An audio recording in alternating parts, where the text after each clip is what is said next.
By the autumn of 1944, the Pacific War had reached a breaking point. What began with shock and fire at Pearl Harbor had evolved into a relentless, grinding campaign across thousands of miles of ocean. Island by island, reef by reef, the United States Navy had pushed westward. Guadalcanal, the Gilberts, the Marshalls, the Marianas. Each victory tightened the noose around Japan's shrinking empire. But the decisive question remained: where would the final reckoning at sea occur? For Japan, the answer was the Philippines. The Philippine archipelago was not just another stepping stone. It was the lifeline connecting Japan to the oil fields of Southeast Asia. Without access to fuel from the Dutch East Indies, the Imperial Japanese Navy could not operate. Warships without oil were nothing more than floating steel monuments.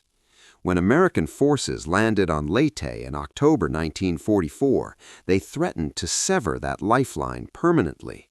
For Tokyo, this was not simply another battle, it was a gamble for survival.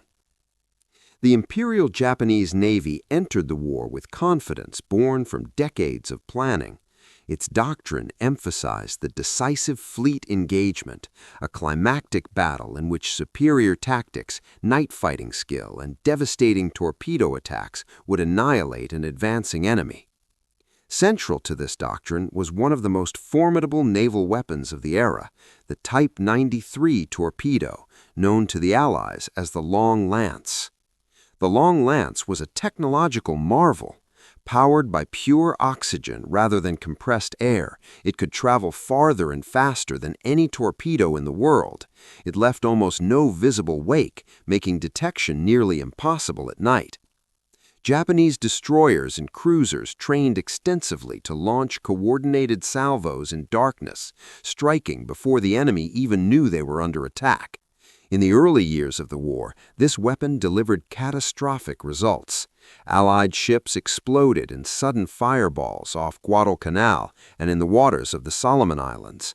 To many American sailors, the night belonged to Japan. But war is not static, it adapts. After the devastation at Pearl Harbor in December 1941, the United States faced the grim reality of a crippled Pacific fleet. Battleships lay sunk or burning. Confidence was shaken. Yet one crucial asset survived. The carriers were at sea. And from that narrow margin of survival, a transformation began. American shipyards roared to life. Industrial mobilization on a scale the world had never seen turned factories into arsenals and coastlines into assembly lines. Destroyers, cruisers, escort carriers, fleet carriers, hull after hull slid into the water. Radar technology advanced rapidly, giving American ships the ability to see in darkness and through storms. Fire control systems improved. Anti-aircraft defenses multiplied as the threat from the sky intensified. The character of naval warfare was changing. The carrier, not the battleship, became the centerpiece of fleet power. Engagements now fought at hundreds of miles, with aircraft striking long before opposing fleets sighted each other. But carriers were vulnerable. They required protection from submarines, aircraft, and surface raiders. That responsibility fell heavily on the destroyers. Destroyers were once seen primarily as torpedo boats, fast attackers meant to harass larger ships. By 1944, they had become indispensable guardians of the fleet. They screened carriers from submarine threats, provided anti-aircraft fire against incoming raids, laid smoke screens, rescued downed pilots, and still retained their offensive punch with torpedoes of their own. They were the workhorses of the Pacific War, constantly in motion, constantly in danger. As American forces advanced through the Central Pacific in 1944, the strategic map tightened around Japan. The capture of the Mariana Islands placed American bombers within range of the Japanese home islands. The Battle of the Pacific Sea in June 1944 shattered much of Japan's remaining carrier air power in what American pilots called the Great Marianas Turkey Shoot.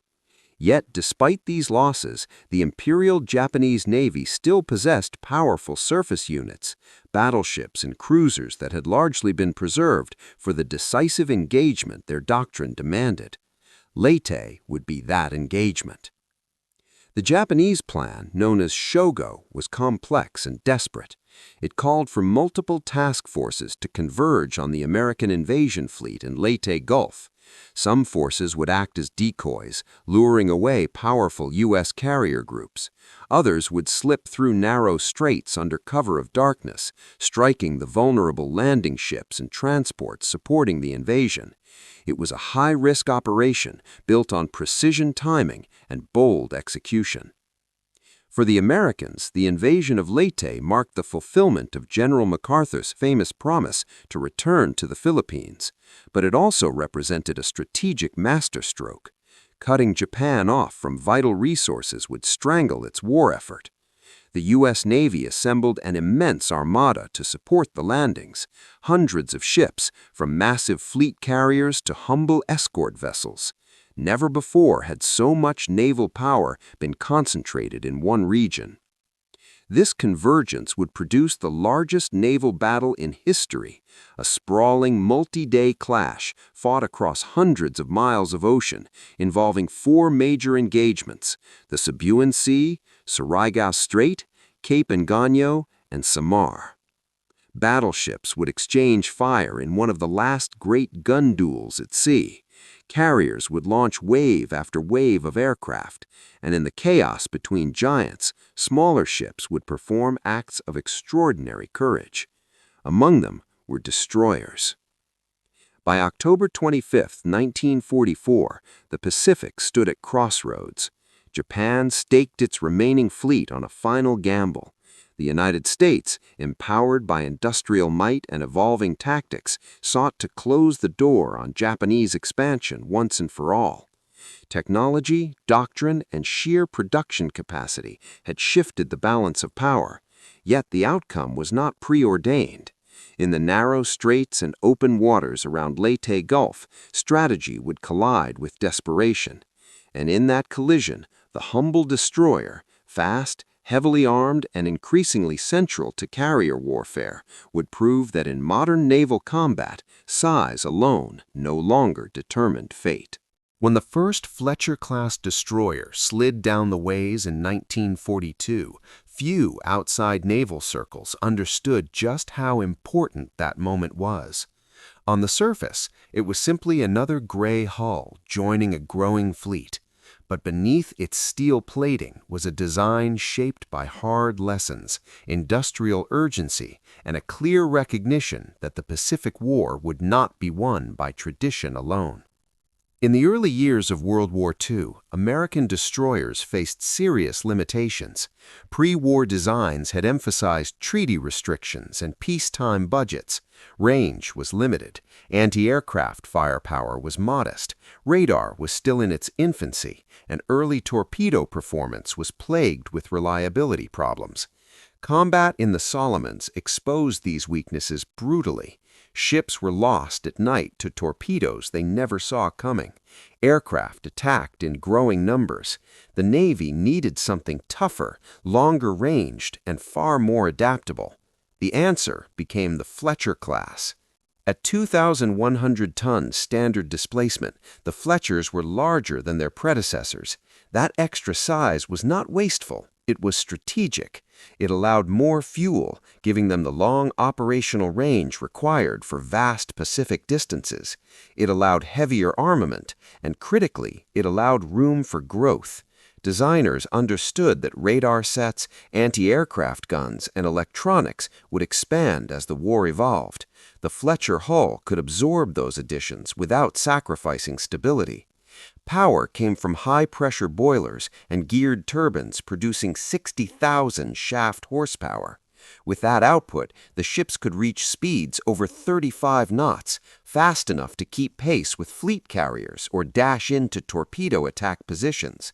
Speed in naval warfare meant survival. It meant flexibility. It meant initiative. But speed alone did not define them. Firepower did. The Fletcher-Class mounted 5.5-inch 38-caliber dual-purpose guns in single enclosed mounts. These weapons were among the finest naval guns of the war. They could elevate high enough to engage aircraft and depress low enough to duel surface ships. Controlled by advanced fire control systems tied to radar, they dramatically increased accuracy. For the first time, American destroyers could detect targets beyond visual range and engage effectively at night or in poor weather, a direct counter to Japan's early war dominance in darkness. Anti-aircraft weaponry was equally critical. As Japanese air power shifted increasingly toward kamikaze tactics later in the war, destroyers often formed the outer defensive ring around carriers and transports. The Fletchers carried 40mm Bofors and 20mm Ehrlichen cannons in growing numbers as the war progressed. Their decks bristled with barrels, turning them into mobile anti-aircraft shields. They were no longer merely torpedo platforms, they were guardians of the fleet. And yet, torpedoes remained central to their offensive identity. Each Fletcher-class destroyer carried 10 21-inch torpedo tubes arranged in 2 quintuple mounts along the center line.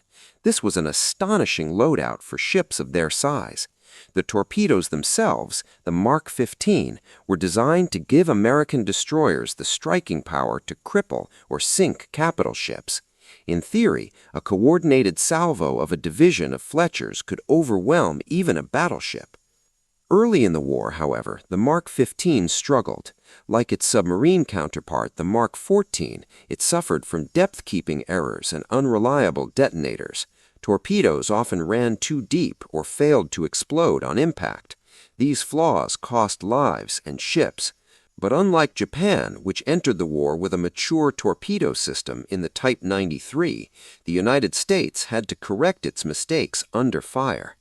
By 1943 and into 1944, those issues were largely resolved. The Mark 15 became a dependable weapon. It may not have matched the extraordinary range of the Japanese Long Lance, but it was deadly when employed aggressively and in coordination with radar-directed tactics.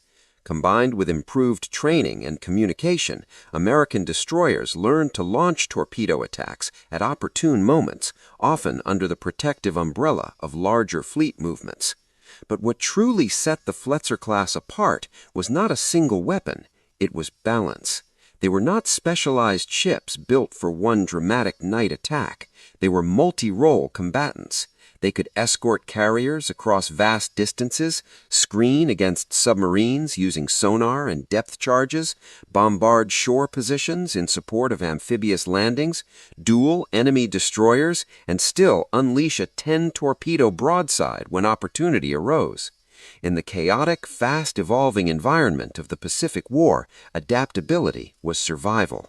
Behind this versatility stood something even more powerful: American industrial capacity. Shipyards across the United States produced Fletcher-class destroyers at an extraordinary pace. A total of 175 would be built, more than any other U.S. destroyer class during the war. Construction was standardized, components were prefabricated, and lessons learned in combat were fed directly into production lines. Improvements appeared not in decades, but in months. For Japan, this represented a strategic nightmare. The Imperial Japanese Navy had built superb warships before the conflict. Elegant cruisers, powerful battleships, destroyers armed with unmatched torpedoes. But it lacked the industrial depth to replace losses quickly. The United States, by contrast, seemed capable of replacing ships almost as fast as they were sunk. By 1944, the cumulative effect was undeniable. Fletcher-class destroyers were everywhere, screening carrier task forces, escorting convoys, supporting landings from the Marshalls to the Marianas. Their silhouettes became a familiar sight across the Pacific horizon. They embodied a shift in naval power, from elite craftsmanship and singular technological marvels to scalable, adaptable, industrialized warfare. When American fleets approached the Philippines in October 1944, many of the destroyers in formation were Fletchers. They were not glamorous capital ships that captured headlines. They did not carry the symbolic weight of a battleship, but they were the connective tissue of the fleet, the ships that made carrier warfare sustainable, flexible, and lethal. 10 torpedoes per ship was more than a statistic. It was a statement. It meant that every destroyer in the screen was a potential executioner. It meant that even smaller ships could threaten heavy cruisers and battleships, and in a war increasingly defined by speed, electronics, and mass production, the Fletcher-Class represented the mature expression of American naval adaptation. The Pacific battlefield had forced evolution. The Fletcher-Class was that evolution made steel. By 1943, the Pacific night no longer belonged exclusively to Japan. In the brutal waters around Guadalcanal and the Solomon Islands, American sailors had learned a painful lesson. Darkness could be as deadly as any weapon. Japanese destroyers, expertly trained in night fighting, moved like predators. Their Type 93 long-lance torpedoes struck from beyond visual range, detonating with catastrophic force. Allied cruisers and destroyers vanished in towering columns of fire, often before they even identified their attackers. The early months of surface combat in the Pacific were a nightmare of confusion, flares, and sudden explosions. But war is a teacher that does not allow repetition of mistakes. The turning point did not come from thicker armor or bigger guns. It came from something invisible: radar. As American radar systems matured, they fundamentally altered how destroyers fought. No longer dependent solely on lookouts straining into blackness, U.S. ships could detect enemy vessels miles away, even in pitch darkness or heavy rain. Contacts appeared as glowing blips on screens deep inside combat information centers. For the first time, American commanders could see before they were seen. This technological shift reshaped destroyer tactics entirely. Instead of reacting to Japanese torpedo ambushes, U.S. destroyers began initiating contact. Radar-directed gunfire allowed accurate targeting at night. Fire control systems linked radar data directly to the 5-inch guns, transforming them into precise instruments rather than area weapons. Enemy ships that once relied on stealth suddenly found themselves illuminated by radar-guided salvos before they had completed their torpedo runs. Yet radar alone was not enough. Tactics had to evolve alongside technology. American destroyer commanders developed coordinated attack doctrines that integrated radar detection, maneuver, and torpedo launch timing. Rather than charging recklessly into enemy formations, they used positioning and surprise. A division of destroyers could fan out, track targets electronically, and approach within effective range while remaining unseen. At the critical moment, they would launch spreads of Mark 15 torpedoes and then turn away at high speed, guns blazing to disrupt return fire. The Mark 15, once plagued by defects, had by 1944 become a reliable weapon. It did not match the extraordinary range of the Japanese long-lance, which could travel over 20,000 yards at high speed, but American doctrine compensated for this difference. Instead of relying on extreme range, U.S. destroyers focused on coordinated attacks within optimal distance, using radar to control timing and approach angles. The contrast between the two torpedoes reflected deeper differences in doctrine. The Japanese Type 93 was a masterpiece of offensive engineering, long-ranged, powerful, and deadly in surprise attacks. But it required visual spotting and careful positioning, especially at night. American reliance on radar shifted the emphasis from stealth alone to information dominance. Knowing where the enemy was and where they were heading allowed U.S. ships to shape the engagement before torpedoes ever entered the water. In battles throughout 1943 and 1944, this adaptation became evident. Off Vela Gulf in August 1943, American destroyers executed a near-perfect night torpedo ambush against Japanese reinforcements, sinking multiple enemy ships without suffering losses. It was a dramatic reversal of earlier disasters. Radar detection allowed precise positioning, and disciplined torpedo salvos struck with devastating effect. The hunters had become the hunted. As the war progressed, destroyers increasingly operated as integrated components of larger task forces. Around fast carrier groups, they formed protective screens, scanning constantly for submarines and surface threats. Sonar operators listened for the faint echoes of underwater contacts. Radar operators tracked aircraft approaching at high speed. Gunnery crews stood ready around anti-aircraft batteries. The destroyer was no longer a single-purpose attacker. It was a multi-layered defensive and offensive platform operating within a coordinated system. This integration was critical as carrier warfare dominated the Pacific. Aircraft could strike from hundreds of miles away, but once enemy surface forces penetrated the outer layers of defense, it was often destroyers that stood between them and vulnerable carriers. Speed, agility, and torpedo firepower made them the fleet's rapid response force. By 1944, American destroyer crews were seasoned veterans. They understood Japanese tactics, they anticipated torpedo spreads and evasive maneuvers, they trained relentlessly in night engagements. Radar contacts were cross-checked, firing solutions calculated quickly, and commands executed with precision. Confidence replaced the uncertainty of 1942. Meanwhile, Japan faced growing constraints. Fuel shortages limited training opportunities. Losses of experienced crews reduced tactical cohesion. Radar development lagged behind American advances. Though the Type 93 remained a formidable weapon, its advantage diminished as U.S. ships improved detection and coordination. Technological imbalance compounded strategic strain. As American forces advanced toward the Philippines, these developments set the stage for something larger. Destroyers were no longer supporting actors in fleet engagements, they were central players. They screened carriers, scouted ahead of battle lines, and carried enough torpedoes to threaten even the heaviest ships afloat. A coordinated destroyer attack could cripple a cruiser or force a battleship to maneuver defensively, disrupting entire formations. Night, once a domain of fear for American sailors, had become an arena of calculated aggression. When fleets converged near Leyte Gulf in October 1944, both sides carried the weight of doctrine and experience into battle.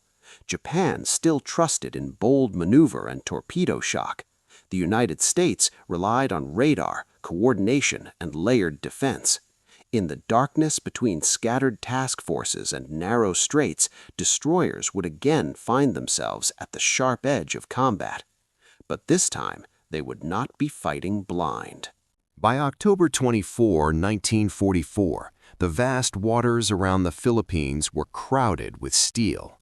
American invasion forces had landed on Leyte, and hundreds of ships, transports, escort carriers, fleet carriers, battleships, cruisers, and destroyers spread across the surrounding seas. What neither side fully grasped at first was that they were moving toward the largest naval battle in history. The Japanese plan was bold, complex, and desperate. Multiple task forces would converge on Leyte Gulf from different directions. A powerful northern force, built around remaining aircraft carriers with few planes, would act as bait, drawing away the strongest American carrier groups. Meanwhile, a massive center force under Vice Admiral Takeo Kurita would push through the Philippine Sea and attempt to break into Leyte Gulf through the narrow San Bernardino Strait. From the south, another force would attempt to advance through Surigao Strait. If all went according to plan, they would fall upon the lightly protected American invasion fleet and destroy it. It was a gamble built on timing and surprise.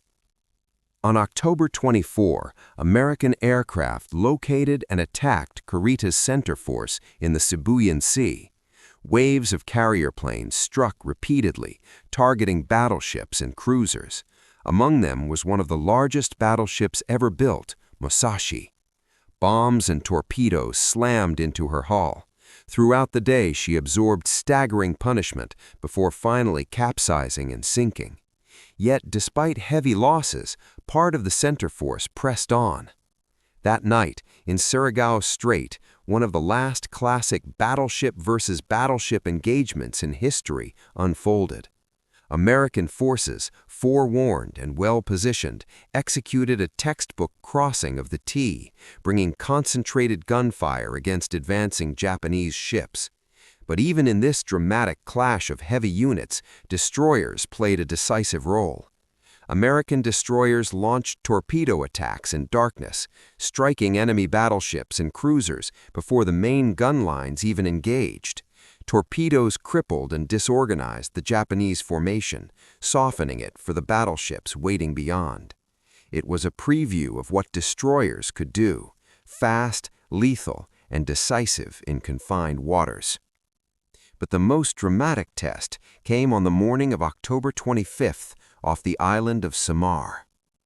While Admiral Halsey pursued the Japanese decoy carriers to the north, Kurita's surviving center force unexpectedly emerged from San Bernardino Strait. Before them lay a small group of American escort carriers and their protective screen, destroyers and destroyer escorts. These were not fleet carriers with massive air groups. They were smaller escort carriers, designed primarily to support amphibious operations.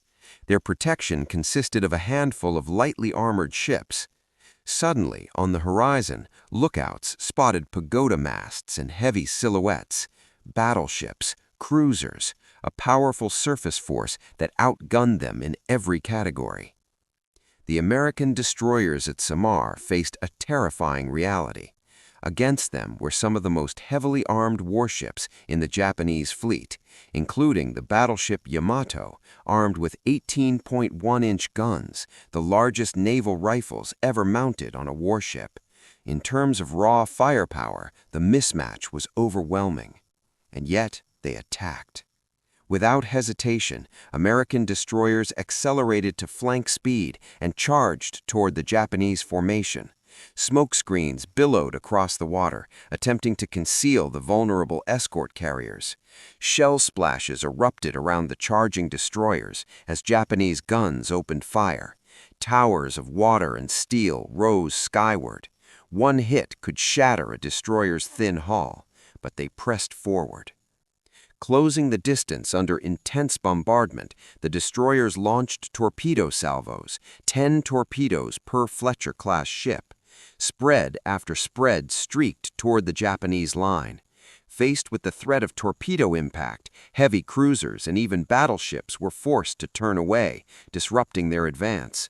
Maneuvering to avoid torpedoes broke formation and bought precious time for American aircraft to launch from the escort carriers. The sky filled with planes, some armed with bombs or depth charges, others with little more than machine guns.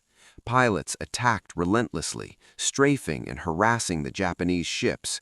Meanwhile, destroyers weaved through shell fire, firing their 5-inch guns as rapidly as crews could load them.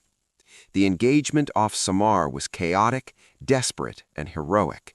Destroyers absorbed punishing hits. Some were set ablaze, others lost power or steering, yet even damaged ships continued firing and maneuvering as long as they could. Their aggression created confusion within the Japanese ranks. Kurita, uncertain of the full strength he faced and concerned about additional carrier air attacks, ultimately made the fateful decision to withdraw. The invasion fleet at Leyte was saved. Elsewhere in the broader battle, destroyers continued to perform essential roles. They screened carriers from submarine threats. They rescued survivors from sinking ships. They provided anti-aircraft fire as kamikaze attacks began to intensify.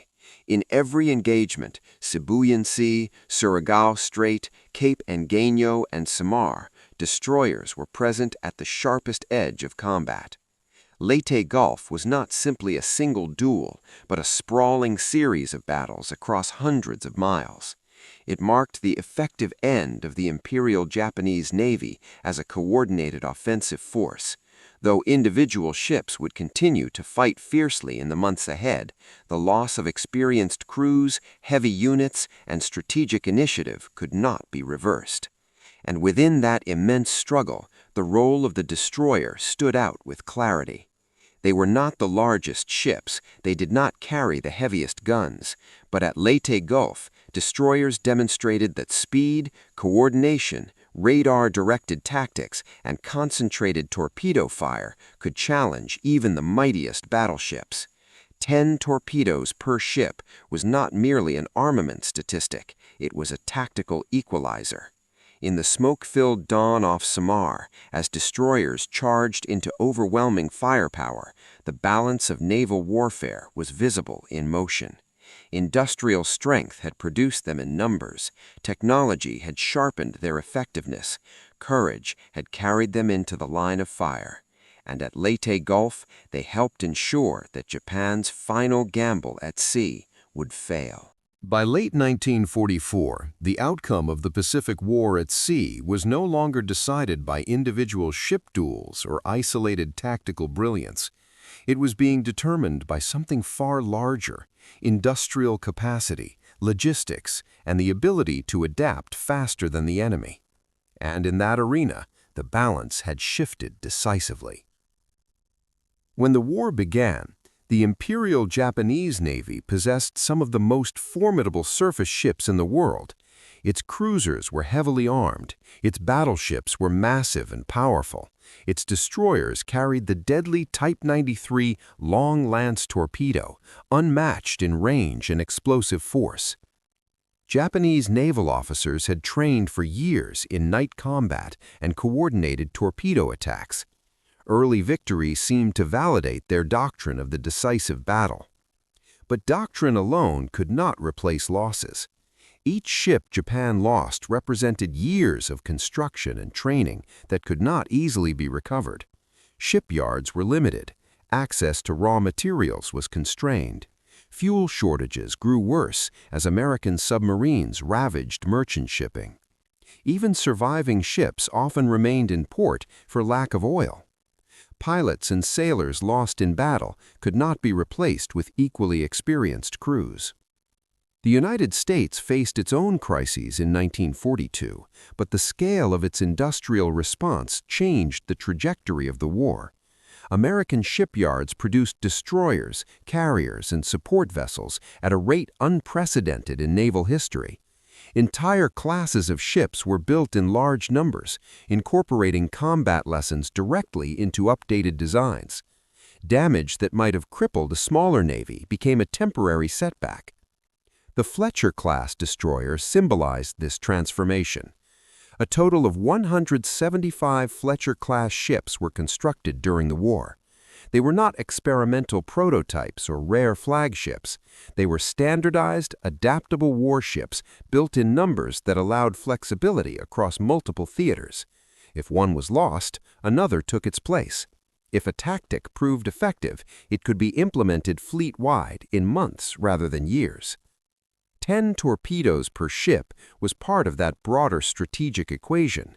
It meant that every destroyer screen surrounding a carrier task force carried significant offensive power. A squadron of Fletchers could unleash dozens of torpedoes in a coordinated attack, threatening cruisers and even battleships. This distributed lethality forced enemy commanders to remain cautious. Even heavily armored ships could not ignore the risk posed by smaller, faster vessels. As radar and fire control systems improved, the effectiveness of these destroyers increased further. Night engagements that once favored Japanese doctrine now tilted toward American coordination. Information became a weapon. Detection led to positioning. Positioning led to timing. And timing in naval combat often determined survival. After Leyte Gulf, the Imperial Japanese Navy never again mounted a major offensive operation with comparable strength. Its remaining ships operated under severe fuel restrictions. Air cover diminished. Ship losses accumulated. The balance of power at sea had shifted irreversibly. Yet the legacy of the Fletcher-Class destroyer did not end with World War II. These ships continued to serve in the early Cold War, some modernized with improved anti-submarine equipment and radar systems. Their robust design allowed upgrades and modifications long after their original commissioning. Several saw combat again in the Korean War. Others were transferred to Allied navies around the world, extending their service lives for decades. Their endurance reflected the soundness of their design philosophy. They were not built for a single battle or a narrow mission profile. They were built to adapt. For Japan, the lesson was stark.